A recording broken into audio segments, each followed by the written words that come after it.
दोस्तों, एस्ट्रो आदि योगी चैनल में आपका स्वागत है। अगर आपको मेरे वीडियो पसंद आते हैं तो ज़्यादा से ज़्यादा मात्रा में लाइक करिए, शेयर करिए और अगर हो सके तो सब्सक्राइब ज़रूर करिए। उससे हमें थोड़ा मोटिवेशन मिलता है।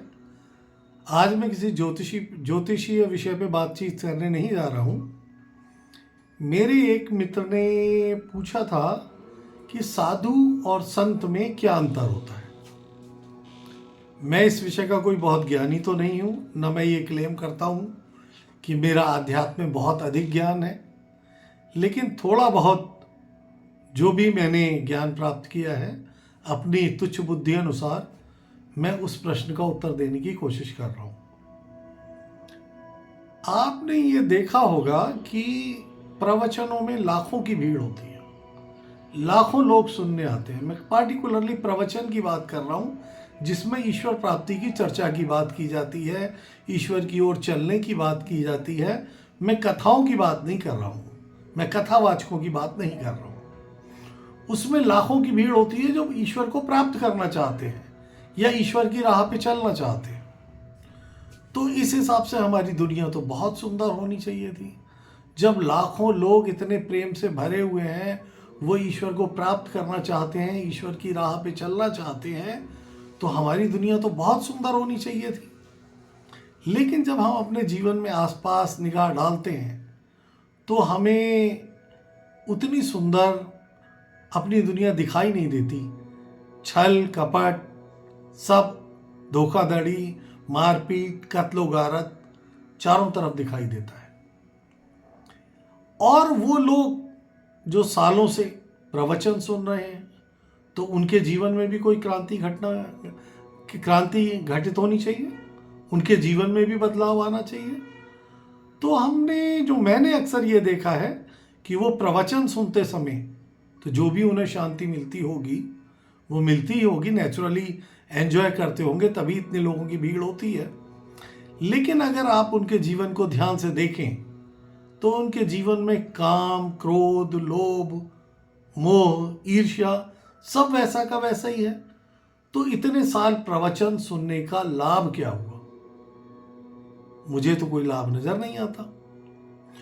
तो जो प्रवचन में लाखों की भीड़ होती है उसमें मेरी बुद्धि के अनुसार चार तरह के लोग होते हैं। एक तो होते हैं श्रोता, यानी वो आस्तिक तो होते ही हैं, तभी ईश्वर के प्रवचन में जाते हैं।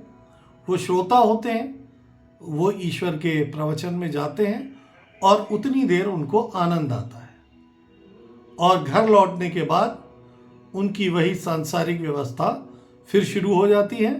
काम, क्रोध, लोभ, मोह, लालच वो वैसे के वैसे होते हैं, उनकी जीवन में कोई क्रांति घटित होती नहीं है। दूसरे प्रकार के लोग होते हैं जिज्ञासु, यानी उनको ईश्वर के बारे में सुनते सुनते कुछ प्रश्न उनके मन में उठने लगते हैं। वो ये जानना चाहते हैं कि आखिर में ईश्वर है क्या, ईश्वर कौन है, इसके इतने सारे कितने नाम क्यों हैं, मैं कौन हूं, ब्रह्मांड की रचना क्यों हुई, ईश्वर कौन है, ये प्रकृति की रचना किसने की। तो जब ये प्रश्न उसके मन में उठने लगते हैं और वो ये जानना चाहता है कि मैं कौन हूं, ईश्वर क्या है, प्रकृति की रचना की किसने की, ये जन्म मरण का चक्कर क्या है, तो उसे कहा जाता है जिज्ञासु। जिज्ञासु ही सबसे ज्यादा प्रश्न करता है। जिज्ञासु को अपनी जिज्ञासा शांत करने के लिए प्रश्न करने ही पड़ते हैं। जिज्ञासु से आगे की अवस्था है साधु। जब उसकी जिज्ञासा शांत नहीं होती है तो फिर आखिर में वो ये चाहता है, यार इस राह पे एक बार चल के देख ही लिया जाए।